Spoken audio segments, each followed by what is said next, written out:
Hello friends, welcome to crack it. Happy Diwali all of you. आज हम लोग जैन धर्म से संबंधित 40 महत्वपूर्ण प्रश्नों को करने वाले हैं और ये भाग एक में ही कंप्लीट हो जाएगा। हम लोग इसे दो पार्ट में नहीं करेंगे। सबसे पहले तो मैं आप लोग को बता दूं कि जो ये सीटेट सेकंड पेपर के लिए यूज़फुल होगा और यूपी टेट के सेकंड पेपर के लिए, एमपी टेट में जीके वाले पोर्शन के लिए और सुपर टेट का जो जीएस वाला पोर्शन आता है वहाँ पर जहाँ पर भी हिस्ट्री आती है, कोई भी एग्ज़ाम हो, कोई भी वनडे एग्जामिनेशन हो जहाँ पर हिस्ट्री आती है वहाँ पे ये आपको हेल्प करेगा। ठीक है। और मेरा यहाँ पे ब्रीफ इंट्रोडक्शन है। मेरा नाम तनु शुक्ला है और मैंने सीटेट को 3 बार क्वालिफाई किया है और आप मेरा यहाँ पे मार्क्स देख सकते हैं। अभी हम लोग अब क्वेश्चंस की तरफ आगे बढ़ते हैं। जैसा कि आपको मैंने बता दिया पहले ही कि हम लोग महावीर स्वामी और जैन धर्म से संबंधित महत्वपूर्ण प्रश्नों को करने वाले हैं। और सबसे बड़ी बात यह है कि हम लोग प्रश्नों को करने से पहले कुछ उनके बारे में इन्फॉर्मेशन को देखेंगे, उसके बाद हम लोग कुछ चीज़ों को समझेंगे और उसके बाद हम लोग क्वेश्चंस पर जाएंगे। ठीक है। उसके बाद हम लोग क्वेश्चंस पर जाएंगे और ये जो हमारा सेशन है, ये CTET, UP TET, super TET सभी के लिए यूज़फुल होगा। और अभी हम लोग आगे बढ़ते हैं। कि महावीर स्वामी का जो जीवन परिचय है, सबसे पहले हम उसके बारे में देखते हैं कि पहले सबसे ज़्यादा क्वेश्चन तो इनके जीवन परिचय से ही आ जाते हैं। तो महावीर स्वामी का जो जन्म हुआ था वो 599 ईसा पूर्व में या फिर 540 ईसा पूर्व में हुआ था। और यहाँ पे मतलब डिस्प्यूटेड पॉइंट है ये कि कहीं कहीं 599 ईसा पूर्व माना जाता है तो कहीं कहीं 540 ईसा पूर्व माना जाता है। लेकिन यहाँ पे जो इनका जन्म स्थान है कुंड ग्राम वैशाली में, वैशाली कहाँ पर है, ये तो बिहार में वर्तमान में है। तो ये इससे क्वेश्चंस काफ़ी मात्रा में क्वेश्चन यहाँ से पूछे जाते हैं। और जो हमारा दूसरा पॉइंट अगर हम देखें कि इनके जो पिता थे, इनके पिता का नाम सिद्धार्थ था और इनके जो पिता थे वो ज्ञात्रिक कुल के प्रधान थे। ठीक है। वज्जी संघ के ज्ञात्रिक कुल के प्रधान थे ये। तो एक क्वेश्चन तो ये भी पूछा जाता है कि महावीर स्वामी जो थे वो किस कुल से बिलोंग करते थे, तो वो ज्ञात्रिक कुल से बिलोंग करते थे। ठीक है। यहाँ पे हमारा ये ऑप्शन यहाँ पे सही हो जाएगा। और उनके जो पिता थे वो वज्जी संघ, जो कि एक महाजनपद था, उसके मतलब वज्जी संघ के ज्ञात्रिक कुल के ये प्रधान थे। ठीक है, इनके पिताजी। और इनकी जो माता थी, इनकी माता का नाम त्रिशला था। हमें ये याद रखना है। और सबसे मेन बात ये है कि एक क्वेश्चन में यही स्टेटमेंट बनाकर पूछा गया है कि लिच्छवी शासक चेटक की बहन थी या बेटी थी। ठीक है। तो आपको ये याद रखना है कि जो ये महावीर स्वामी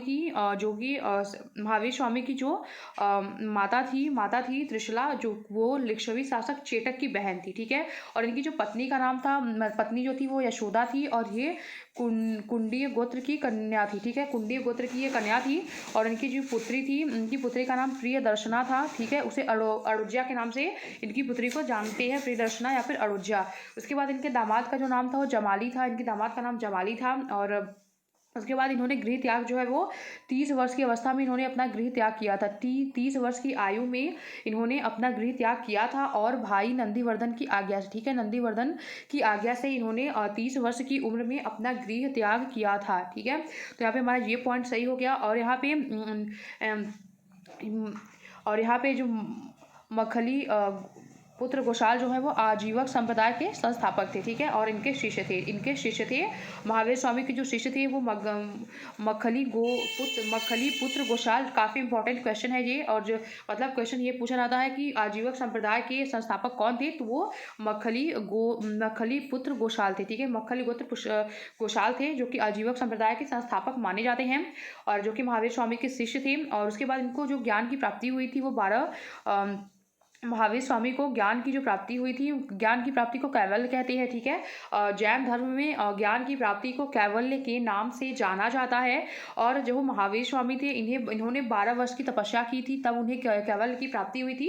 कैवल्य मतलब ज्ञान की प्राप्ति हुई थी। और 42 वर्ष की आयु में, मतलब कि 30 वर्ष की अवस्था में इन्होंने घर को छोड़ा था और 12 साल इन्होंने तपस्या किया, तब उन्हें ज्ञान की प्राप्ति हुई थी, कैवल्य ज्ञान की प्राप्ति हुई थी। तो मतलब ये 42 वर्ष के जब हो गए थे तब इन्हें ज्ञान की प्राप्ति हुई थी। और इन्हें ज्ञान की प्राप्ति कहाँ पर हुई थी, तो ये जाम्भिक ग्राम में हुई थी। जाम्भिक ग्राम में ऋजुपालिका नदी के तट पर हुई थी और साल वृक्ष के नीचे हुई थी। ठीक है। साल वृक्ष के नीचे जाम्भिक ग्राम में और ऋजुपालिका नदी के तट पर इन्हें साल वृक्ष के नीचे ज्ञान की प्राप्ति हुई थी। 42 वर्ष की अवस्था में इन्हें ज्ञान की प्राप्ति हुई थी। उसके बाद निर्वाण मतलब कि मृत्यु, तो 527 ईसा पूर्व में या फिर 68 ईसा पूर्व में इनकी मृत्यु हुई थी। ठीक है, जो पहला वाला अगर हम लेंगे तो उसके हिसाब से 599 अगर आप देखेंगे तो इसका उसके हिसाब से 527 ईसा पूर्व में इनकी मृत्यु हुई थी। और अगर आप 540 को देखेंगे तो इसके हिसाब से 464 ईसा पूर्व में इनकी मृत्यु हुई थी। ठीक है, उस हिसाब से ये लिया जाएगा, लेकिन इससे क्वेश्चन पूछे नहीं जाएंगे क्योंकि ये डिस्प्यूटेड पॉइंट है, और जहाँ पे डिस्प्यूटेड पॉइंट रहता है वहाँ पे क्वेश्चन नहीं पूछे जाते हैं।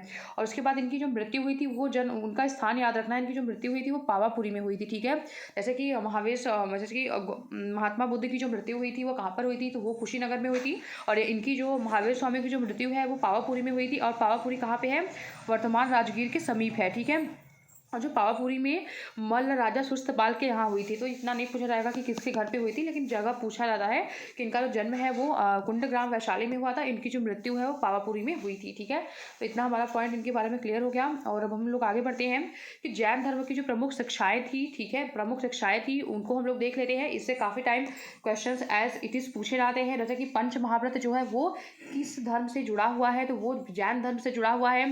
अणुव्रत जो है वो किस धर्म से जुड़ा हुआ है, तो वो भी जैन धर्म से जुड़ा हुआ है। अगर ऊपर ऊपर से क्वेश्चन पूछे जाएंगे तो ऐसे पूछे जाएंगे। और कौन कौन से इनकी पंच मतलब कि 5 और महाव्रत, 5 महाव्रत के बारे में इन्होंने बताया था।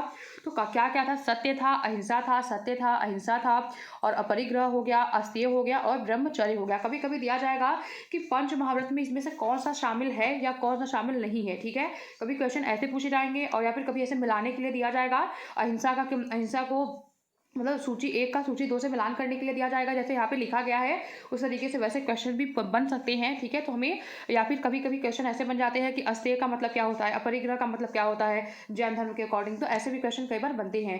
अगर आप अहिंसा को देखें तो जो अहिंसा है उसका मतलब क्या होगा, जीवों की हिंसा ना करना, या फिर किसी भी प्रकार की जीवों की हत्या ना करना, किसी भी प्रकार की जीवों की हत्या ना करना, वही अहिंसा है। और जैन धर्म में कृषि करने को भी अपराध माना गया, क्योंकि उससे भी जीवों की हत्या हो जाती है। कई बार ऐसे क्वेश्चन पूछे गए हैं कि क्या जैन धर्म में कृषि को मान्यता दी गई, तो कृषि को वहाँ पे मान्यता नहीं दी गई थी। और उसके बाद सत्य की बात करें अगर, तो सत्य जो है वो सदा सत्य बोलना, जो सबको पता है। अपरिग्रह ये इंपॉर्टेंट टर्म बनता है, और अस्तेय, ये दोनों इंपॉर्टेंट टर्म बनते हैं। अपरिग्रह मतलब कि संपत्ति को इकट्ठा ना करना, और अस्तेय का मतलब चोरी ना करना। ठीक है, संपत्ति को इकट्ठा ना करना मतलब अपरिग्रह, मतलब आवश्यकता से अधिक जितनी हमें जरूरत हो हम सिर्फ उतना ही लें, उससे ज़्यादा हम संपत्ति को इकट्ठा ना करें। और अस्तेय का मतलब क्या होगा, चोरी ना करना। और ब्रह्मचर्य का मतलब क्या होता है, ब्रह्मचर्य का जो मतलब होता है वो अपने इंद्रियों को वश में रखना। ठीक है, अपनी इंद्रियों को वश में रखना जो होता है वो ब्रह्मचर्य होता है। तो ये पंच महाव्रत हैं, और इन्हें अणुव्रत भी कहा जाता है, पंच महाव्रत या पंच अणुव्रत। तो अहिंसा, सत्य, अपरिग्रह, अस्तेय और ब्रह्मचर्य 5 हैं इसमें। ठीक है, और एक यहाँ पे नोट करके लिखा गया है कि इन पंच महाव्रतों के ऊपर के 4 पार्श्वनाथ ने दिए थे। ठीक है, ऊपर के जो ये 4 है वो पार्श्वनाथ ने दिए थे, और पार्श्वनाथ जो थे वो 23वें तीर्थंकर थे जैन धर्म के। ठीक है, पार्श्वनाथ ने दिए थे, ये 23वें तीर्थंकर थे। अभी मैं आप लोगों को वहाँ पे दिखाऊंगी। और जबकि 5वां जो व्रत है ब्रह्मचर्य, ये जो ब्रह्मचर्य वाला जो कॉन्सेप्ट लाए थे वो महावीर स्वामी ने जोड़ा था, जो कि 24वें तीर्थंकर थे। तो कभी कभी क्वेश्चन ऐसे पूछा जाएगा कि इनमें से कौन सा, मतलब चारों पांचों दे दिया जाएगा, और पूछा जाएगा कि इनमें से कौन सा महावीर स्वामी के द्वारा पंच महाव्रत में जोड़ा गया था। तो ब्रह्मचर्य जो है वो महावीर स्वामी के द्वारा जोड़ा गया था, और जो 4 है सत्य, अहिंसा, परिग्रह और आस्तेय जो है वो पार्श्वनाथ के द्वारा जोड़ा गया था। और जो पार्श्वनाथ थी वो 23वें तीर्थंकर थे जैन धर्म की। तो इतना हमारा पॉइंट क्लियर हो गया। और अगले क्वेश्चन पे चलते हैं। अगला पॉइंट है कि त्रिरत्न, जो त्रिरत्न है वो किससे संबंधित है, और जो त्रिपिटक था वो बौद्ध धर्म में था। और जो इसमें त्रिरत्न है, कर्म फल से मुक्ति के लिए त्रिरत्न का अनुशीलन अनिवार्य है। मतलब कर्म की फल से मुक्ति के लिए, मतलब हर व्यक्ति अपने जीवन में बहुत सारे दौर से गुजरता है, तो पाप पुण्य करता है, तो उससे मुक्ति के लिए अगर हम त्रिरत्न को फॉलो करेंगे तो हमें, मतलब उससे मुक्ति के लिए हमें उससे मुक्ति मिल जाए। अगर हम त्रिरत्न को फॉलो करेंगे, मतलब इनके अकॉर्डिंग, जैन धर्म के अकॉर्डिंग, तो हमें इससे मुक्ति मिल जाएगी। तो सम्यक दर्शन हो गया, सम्यक ज्ञान हो गया, और सम्यक आचरण हो गया। सम्यक दर्शन, सम्यक ज्ञान और सम्यक आचरण। तो सम्यक दर्शन का मतलब वास्तविक ज्ञान, ठीक है, सांसारिक ज्ञान से परे जो खुद को जानना। उसके बाद सम्यक ज्ञान, सत्य में विश्वास रखना। और सम्यक आचरण, तो सांसारिक विषयों से उत्पन्न सुख दुख के प्रति समान भाव। मतलब सम्यक आचरण मतलब कि हमें सुख दुख के प्रति हमारा आचरण समान होना चाहिए। हम लोग सुख मिलता है तो बहुत खुश हो जाते हैं, दुख मिलता है तो बहुत दुखी हो जाते हैं। तो ऐसा कॉन्सेप्ट यहाँ पे नहीं रहेगा। अगर जो त्रिरत्न को फॉलो करेगा उसके लिए सुख दुख सारे समान हो जाएंगे। और सबसे पहले तो क्वेश्चन ये पूछा जाएगा कि 4 ऑप्शन दिए जाएंगे और पूछेंगे कि त्रिरत्न में इसमें से कौन सा शामिल नहीं है या फिर कौन सा शामिल है, ठीक है। या फिर जोड़ा बनाने के लिए भी दिया जाएगा। सम्यक दर्शन का मतलब वास्तविक ज्ञान, सम्यक ज्ञान का मतलब सत्य में विश्वास, और उसके बाद सम्यक आचरण का जो मतलब होगा सांसारिक विषयों से उत्पन्न सुख दुख के प्रति समान भाव, ठीक है। इतना पॉइंट हमारा क्लियर होगा। और अगले पॉइंट पे चलते हैं। ये काफ़ी टाइम क्वेश्चन पूछा गया है कि जो संलेखना विधि है वो किस धर्म से जुड़ी हुई है, या फिर जो संथारा प्रथा है वो किस धर्म से जुड़ा हुआ है। तो जो संलेखना और संथारा प्रथा है वो जैन धर्म से जुड़ा हुआ है। और यहाँ पे अगर हम एक पॉइंट में देखें कि संलेखना का जो अर्थ होता है अच्छाई का लेखा जोखा होता है, ठीक है। संलेखना का अर्थ होता है अच्छाई का लेखा जोखा। और इसमें इस दर्शन में, संलेखना के दर्शन में अहिंसा और काया क्लेश पर अत्यधिक बल दिया जाता है। इसमें क्या बोला जाता है कि मतलब उपवास के द्वारा शरीर को त्याग करना, उपवास के द्वारा, संलेखना विधि के द्वारा शरीर का त्याग करना, ठीक है। उपवास रखकर मतलब तब तक भूखे रहेंगे तब तक हम मर नहीं जाते, तो उपवास के द्वारा शरीर को त्याग देना। संथारा प्रथा के अंतर्गत जब व्यक्ति को लगता है कि वह मृत्यु के निकट है, मतलब संथारा प्रथा में ये है, संलेखना में ये है कि हम अपनी मर्जी से जब चाहे तब भोजन आदि त्याग दें और हम मृत्यु को प्राप्त कर लें। और यहाँ पे और संथारा विधि में ये होता था कि मतलब जब हमें लगता है कि हम मृत्यु के निकट हैं, मतलब ये वृद्धावस्था में अक्सर किया जाता है, और मतलब जैन धर्म के अकॉर्डिंग तो मृत्यु के निकट है तो एकांतवास ग्रहण करके, मतलब अकेले रहकर और भोजन आदि को त्याग कर, जब तक और भोजन आदि को त्याग देते हैं और फिर उसके बाद मृत्यु उसकी हो जाती है। अन्न जल को त्याग देते हैं और मौन व्रत धारण कर लेते हैं, और इसके बाद वह किसी भी दिन देह को त्याग देते हैं, ठीक है, संथारा प्रथा में।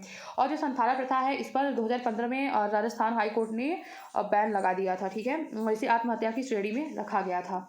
और उसके बाद हम लोग चलते हैं। क्वेश्चन बस यही पूछा जाएगा कि उपवास के द्वारा शरीर को त्यागने की जो प्रथा होती है उसमें संथारा या संलेखना एक ऑप्शन होगा। और उसके बाद ये क्वेश्चन पूछा जा सकता है कि जो संथारा विधि है वो किस धर्म से जुड़ी हुई है, या संलेखना विधि तो वो जैन धर्म से जुड़ी हुई है। और उसके बाद अगला पॉइंट अगर हम देखें तो जैन धर्म में कितने तीर्थांकर हुए थे, तो 24 तीर्थांकर हुए थे। जैन धर्म में 24 तीर्थांकर हुए थे, ठीक है। जैन धर्म में 24 तीर्थांकर हुए थे, ठीक है। और उसमें से हमें सिर्फ 3 या 4 याद रखना है। सबसे पहले तो हमें ऋषभ देव याद रखना है जो कि पहले तीर्थांकर थे। हमें पहले तीर्थांकर जो थे ऋषभ देव, हमें इन्हें याद रखना है, ठीक है, ऋषभ देव। और इनका जो प्रतीक था वो वृषभ था, ये भी याद रखना है।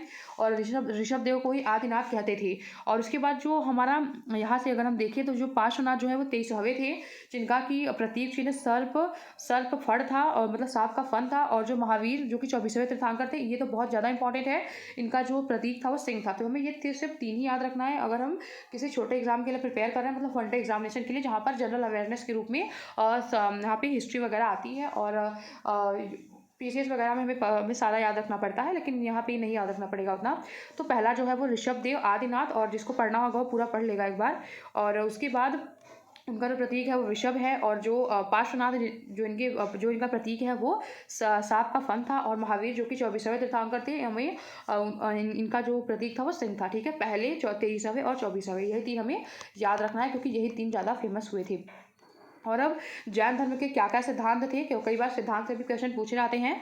तो इनके 3 सिद्धांत थे, दार्शनिक सिद्धांत हो गया, व्यवहारिक सिद्धांत हो गए और सामाजिक सिद्धांत हो गए, ठीक है।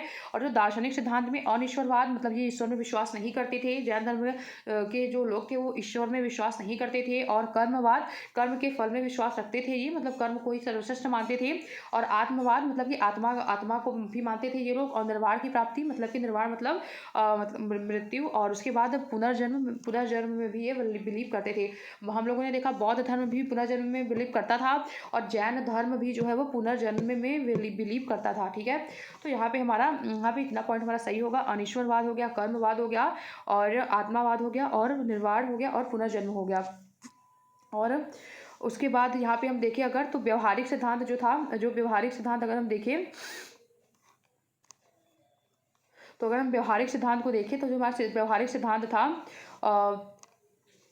पंच महाव्रत, जो कि हम लोगों ने देखा सत्य, अहिंसा, अस्तेय, अपरिग्रह, ब्रह्मचर्य, वो पंच महाव्रत जो है वो व्यवहारिक सिद्धांत था, और उसी को मतलब अरुण व्रत भी से कहते थे। और इसके बाद सामाजिक सिद्धांत में नारी की स्वतंत्रता पर बल दिया गया यहाँ पे, और आचार की अपने विचारों को स्वतंत्र रूप से रखने पर भी बल दिया गया, और पाप के बारे में भी यहाँ पे वर्णन किया गया था।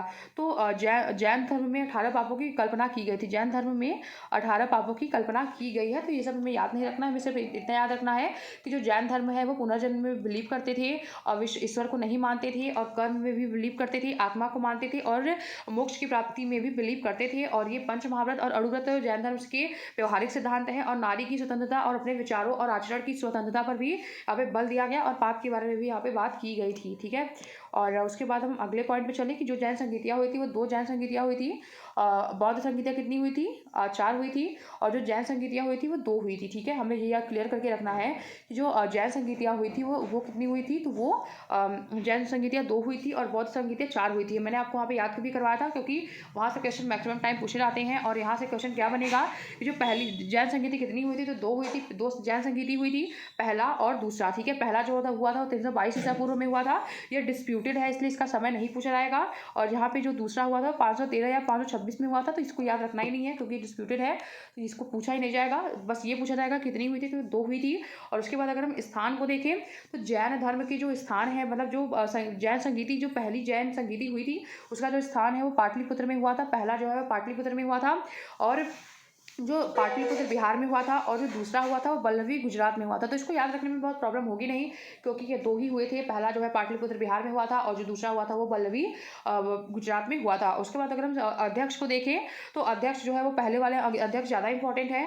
जो कि प्रथम जैन संगीति थी उसमें स्थूलभद्र जो थे वो पहले अध्यक्ष, मतलब पहली जैन संगीति के जो अध्यक्ष थे वो स्थूलभद्र थे, और ये काफ़ी इंपॉर्टेंट है। ये क्वेश्चन मैक्सिमम टाइम पूछा गया है। और जो दूसरे जैन संगीति के जो अध्यक्ष थे वो देवर्धि क्षमा श्रवण थे। तो ये उतना क्वेश्चन पूछा नहीं जाता, लेकिन आप पढ़ के रख सकते हैं इसको। और उसके बाद अगला है कि यहाँ पे मेन काम जो हुआ था, जैन धर्म जो है वो 2 संप्रदाय में बट गया था। ये क्वेश्चन मैक्सिमम, मतलब इंपॉर्टेंट क्वेश्चन में आप इसे लिख सकते हैं कि जो पहली किस जैन संगीति में जैन धर्म जो है वो 2 पार्ट में बटा था। तो वो पहली जैन संगीति जो हुई थी वहाँ पे जैन धर्म 2 पार्ट में बटा था, श्वेतांबर में और दिगंबर में। ठीक है, और किसकी अध्यक्षता में हुआ था? स्थूलभद्र की अध्यक्षता में हुआ था। और कहाँ पर हुआ था? तो पाटलिपुत्र बिहार में हुआ था। इतना पॉइंट हमारा यहाँ पे क्लियर है, और यही से क्वेश्चन मैक्सिमम टाइम जो है पूछे जाते हैं। और उसके बाद जो दूसरे में काम क्या हुआ था, 11 अंगों को लिपिबद्ध किया गया। तो ये क्वेश्चन कभी पूछा ही नहीं गया अभी तक, और ये पूछे जाने की संभावना भी नहीं है। और अगला है कि श्वेतांबर और दिगंबर में अंतर करना। ठीक है, श्वेतांबर मतलब जो जैन संप्रदाय 2 भागों में बटा था, श्वेतांबर में और दिगंबर में। तो इसके किस में बटा था? तो पहली जैन संगीति में बटा था, ये हमें क्लियर करना है। स्थूलभद्र ने अध्यक्षता किया था, और पाटलिपुत्र बिहार में ये हुआ था। ठीक है, और उसके बाद श्वेतांबर जो है उसे तेरापंथी भी कहते हैं, और जो दिगंबर है उसे समया भी कहते हैं। जो श्वेतांबर है वो उदार प्रवृत्ति के थे, मतलब ये प्रोग्रेसिव हैं, और जो दिगंबर है वो कट्टरपंथी है, मतलब किसी एक चीज़ को, मतलब जैसे कि धर्म में कोई भी बात कह दी गई तो वो बदल नहीं सकती, बस वही तो वही रहेगा। तो ये दिगंबर थे। श्वेतांबर का मतलब कि जो श्वेत वस्त्र धारण करते थे, और जो दिगंबर का मतलब कि जो नग्न अवस्था में कोई भी कपड़े धारण नहीं करते थे। ऐसे बिलीव को ये, मतलब ऐसे 2 संप्रदायों में श्वेतांबर और दिगंबर में बटा था जैन धर्म।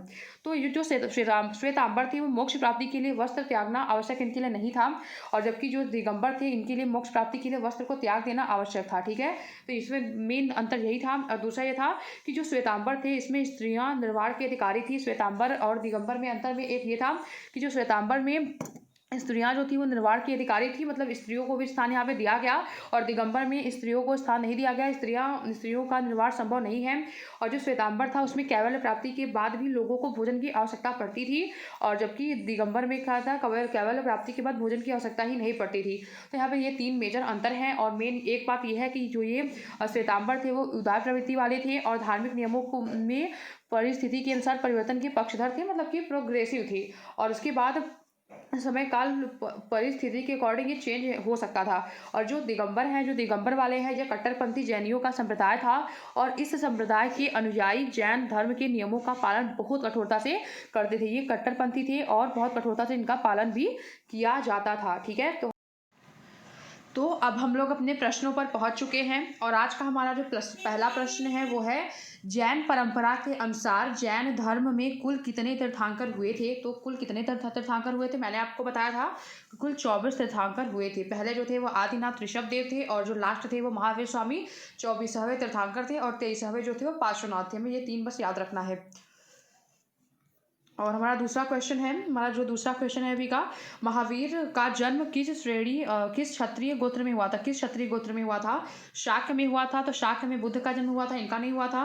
और उसके बाद यांत्रिक या फिर सल्लास या फिर लिच्छवी, तो इसे यांत्रिक या फिर ज्ञात्रिक, ये दोनों नाम से लिखकर आता है। तो आप देख लेंगे कि यहाँ पे ऑप्शन दिया क्या गया है, तो ज्ञात्रिक या फिर यांत्रिक, दोनों नाम से कोई भी नाम होगा वहाँ पे आप लगाएंगे कि मतलब ज्ञात्रिक ही ज़्यादा सही है, ठीक है, ज्ञात्रिक ही है जो कि ज़्यादा सही है। और इनका ज्ञात्रिक कुल में जन्म हुआ था। और अगर हम अगले क्वेश्चन पे अपने चलें, तो हमारा जो अगला क्वेश्चन है कि महावीर की माता कौन थी? तो जो महावीर की माता थी, यशोदा थी, अड़ोज्या थी, त्रिशला थी या देवानंदी थी? तो जो महावीर की जो माता थी वो त्रिशला थी। महावीर स्वामी की जो माता थी वो कौन थी? तो वो त्रिशला थी। महावीर जी स्वामी की माता का नाम था त्रिशला, पत्नी का नाम था यशोदा, अड़ोज्या जो थी उनकी बेटी थी, तो त्रिशला जो थी उनकी माता थी महावीर स्वामी की। और लिच्छवी वंश के राजा चटक की बहन थी।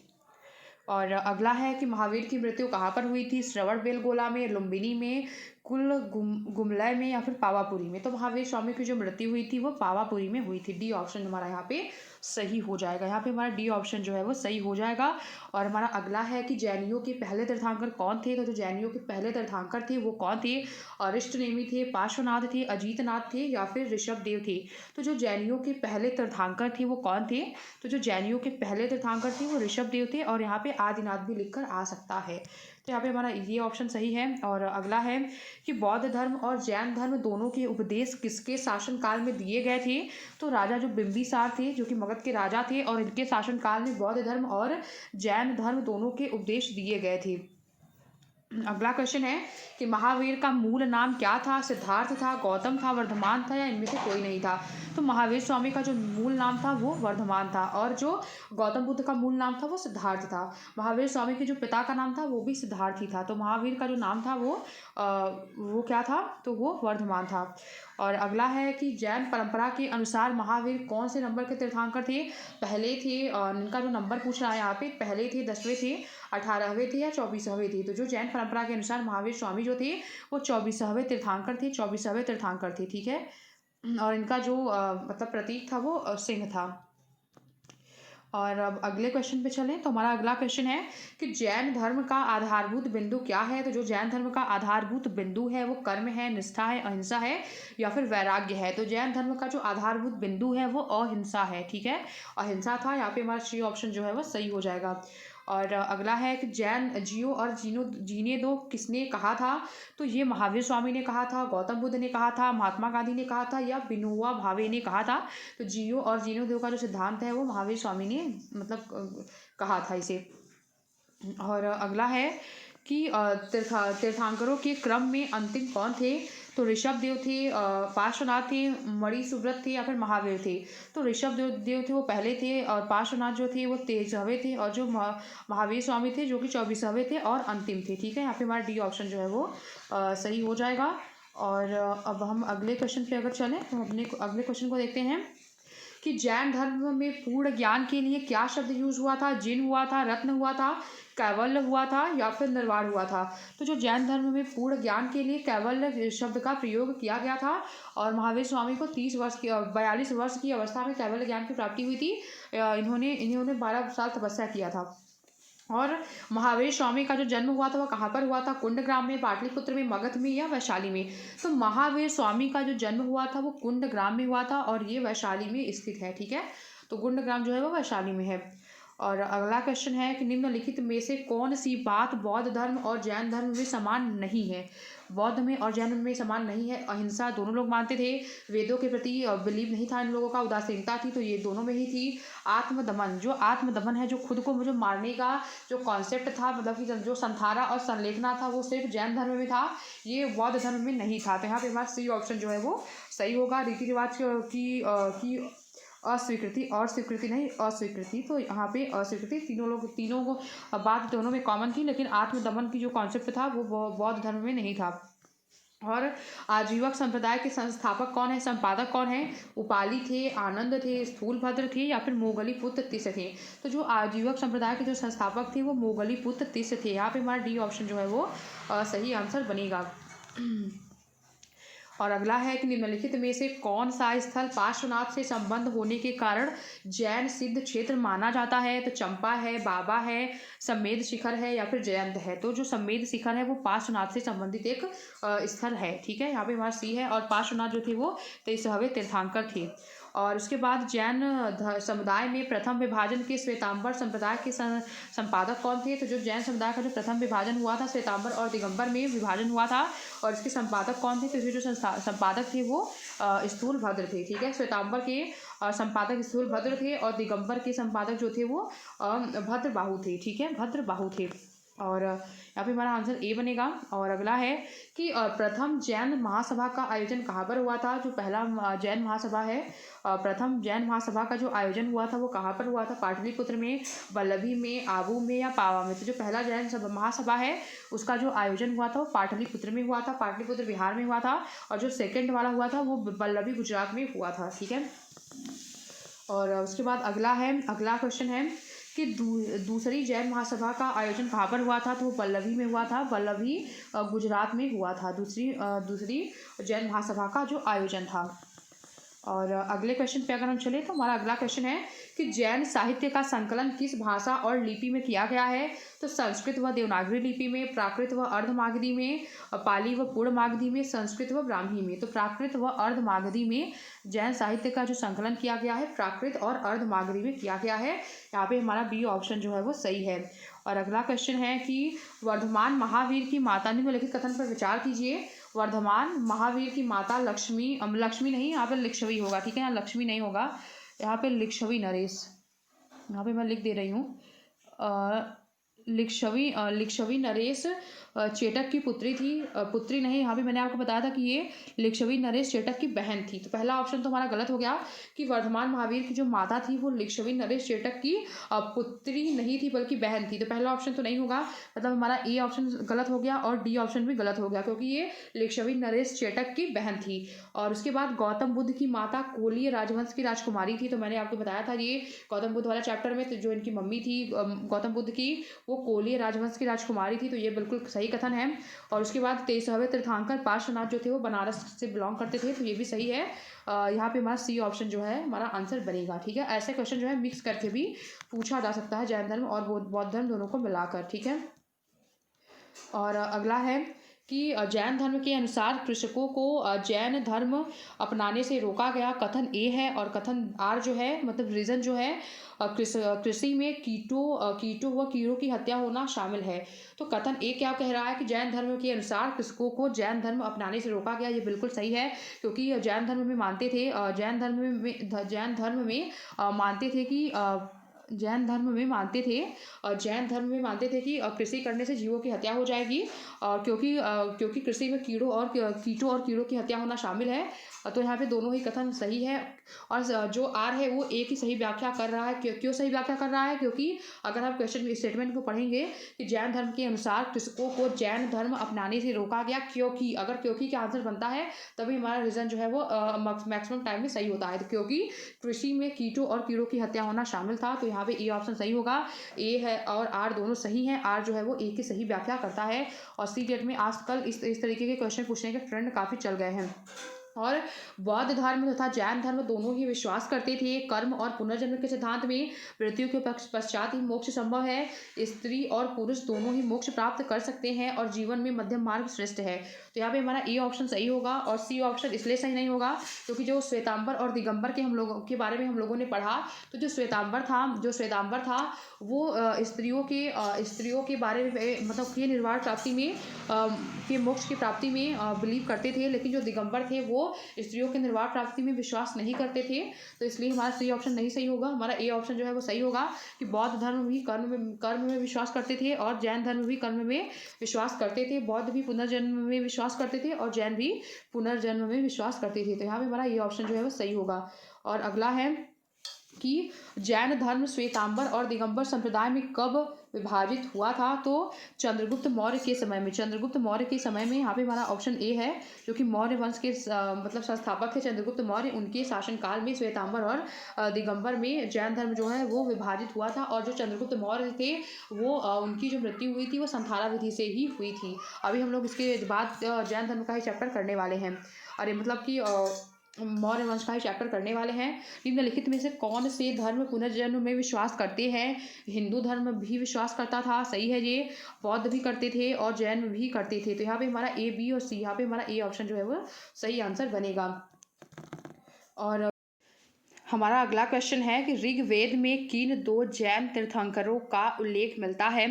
तो ऋषभदेव और अरिष्टनेमी का, पार्श्वनाथ और निग्रंथनापुत्र का, अश्वजीत और संजय का, या फिर ऋषभदेव और पार्श्वनाथ का। तो ऋषभदेव और अरिष्टनेमी का यहाँ पे वर्णन मिलता है। ऋषभदेव और अरिष्टनेमी का, ऋषभदेव जिसे कि हम आदिनाथ भी कहते हैं, जो कि पहले तीर्थंकर थे ये। और जो ये अरिष्टनेमी थे वो 22वें तीर्थंकर थे। तो आप इन्हें भी याद करके रख सकते हैं कि जो अरिष्टनेमी और ऋषभदेव है, इनका जो है वो ऋग्वेद में वर्णन मिलता है, इसलिए ये अरिष्टनेमी जो है वो इंपॉर्टेंट हो जाते हैं। 22वें तीर्थंकर ये थे, ठीक है।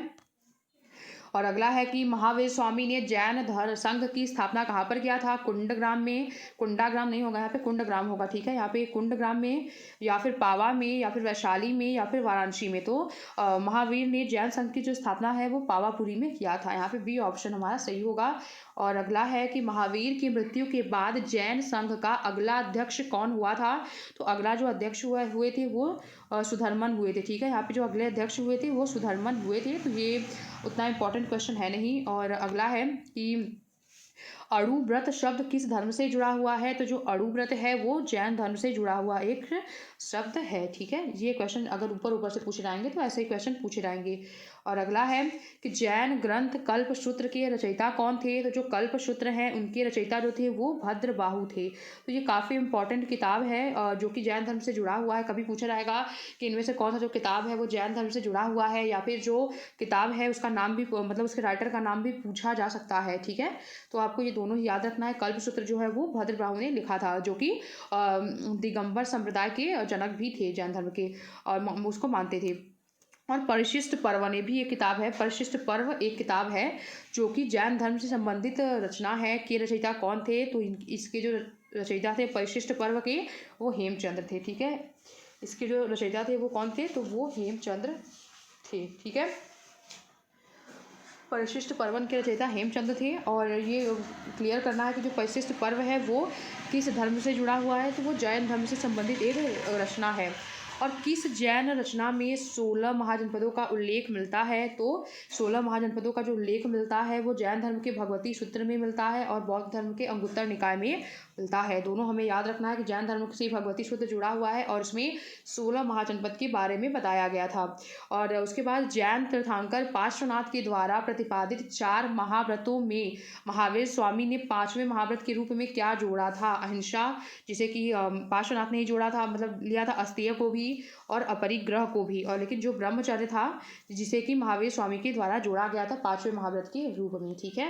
और उसके बाद अगला है कि जैन धर्म को अंतिम राजकीय संरक्षण किस वंश के शासकों ने दिया था? तो किस वंश के शासकों ने जैन धर्म को अंतिम संरक्षण दिया था? क्या आप लोग बता पाएंगे इसका आंसर? जैन धर्म को अंतिम राजकीय संरक्षण किस वंश के शासकों ने दिया था? तो गुजरात के जो चालुक्य थे उन्होंने ही जैन धर्म को अंतिम राजकीय संरक्षण दिया था। यहाँ पे हमारा सी ऑप्शन जो है वो सही हो जाएगा। और अगला है कि जैनियों का विश्वास है कि जैन मत 24वें तीर्थंकरों की शिक्षाओं का परिणाम है, 24 तीर्थंकर की शिक्षाओं का परिणाम है। और इस कथन के आलोक में निम्नलिखित में से कौन सा एक वर्धमान महावीर के विषय में सही है? ठीक है, तो वे पहले तीर्थंकर थे, तो वे पहले तो थे ही नहीं, तो पहला तो ये ऑप्शन तो यहीं पे चला रहता है कि जो जैन धर्म के पहले तीर्थंकर थे वो आदिनाथ या ऋषभदेव थे, ना कि महावीर थे, तो पहला तो नहीं होगा। दूसरा ये है कि वे 23वें तीर्थंकर थे, तो 23वें जो थे वो पार्श्वनाथ थे, तो ये भी नहीं होगा। और ये अंतिम तीर्थंकर थे, ये बात सही है। और ये 24वें तीर्थंकर थे, ये भी बात सही है। और जिसे इस नए धर्म का संस्थापक नहीं माना जाता बल्कि वर्तमान धार्मिक संप्रदाय का सुधारक माना जाता है, तो यहाँ पे ये कथन बिल्कुल सत्य है, सी वाला। और ये 24 तीर्थंकरों में से एक नहीं थे, तो ये तो एकदम ही गलत है। यहाँ पे हमारा सी ऑप्शन जो सही है कि जो महावीर स्वामी थे वो अंतिम तीर्थंकर थे और 24वें नंबर के तीर्थंकर थे। और इन्हें धर्म का संस्थापक नहीं माना गया था बल्कि इन्हें धर्म का सुधारक माना गया था, क्योंकि जैन धर्म जो है वो पहले से एग्जिस्ट करता था और इन्हें सुधारक माना गया था। और प्राचीन भारतीय इतिहास के संदर्भ में निम्नलिखित में से कौन सा बौद्ध धर्म और जैन धर्म दोनों के समान रूप से विद्यमान था? तप और भोग का अति परिहार, तो यहाँ पे भोग का अति परिहार ना तो जैन में था ना ही बौद्ध में था, ये तो बिल्कुल गलत है। वेद प्रमाण के प्रति आस्था, तो आज वेदों में ये विश्वास एकदम, ना तो जैन वेदों में विश्वास रखते थे और ना ही बौद्ध थे वो ही वेदों में विश्वास करते थे, बल्कि ये इनका जो सही कथन है वो सी है कि कर्म कांडों का फल वक्ता का निषेध, मतलब ये कर्म कांडों का पूरी तरह से निषेध करते थे, वो चाहे बौद्ध हो और चाहे जैन हो। ठीक है, तो यहाँ पे हमारा सी ऑप्शन जो है वो सही हो जाएगा। और अगला अगर क्वेश्चन देखें तो हमारा अगला है कि महावीर स्वामी के संघ की स्थापना किसने किया था? संघ की प्रधान कौन थी?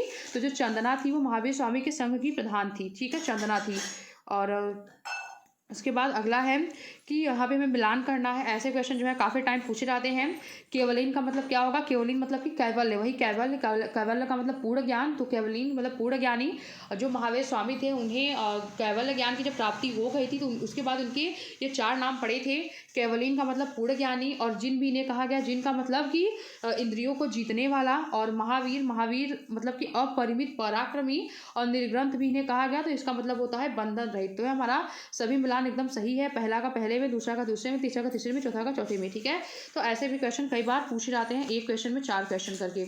और अगला है कि दिलवाड़ा के जैन मंदिरों का निर्माण किसने करवाया था? तो जो दिलवाड़ा के जो जैन मंदिर हैं, दिलवाड़ा में कौन से मंदिर हैं? पहली बात तो ऐसे है, दिलवाड़ा में मंदिर है जो कि फेमस मंदिर है, वो जैन मंदिर से जुड़ा हुआ है।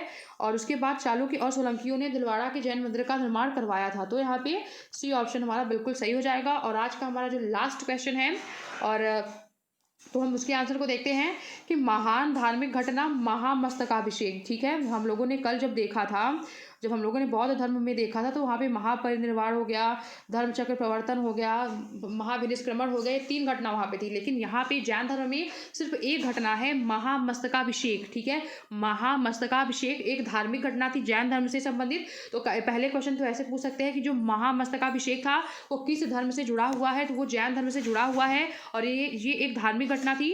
और उसके बाद ये किस से जुड़ा हुआ है? तो बाहुबली से, बुद्ध से, महावीर से, या नटराज से?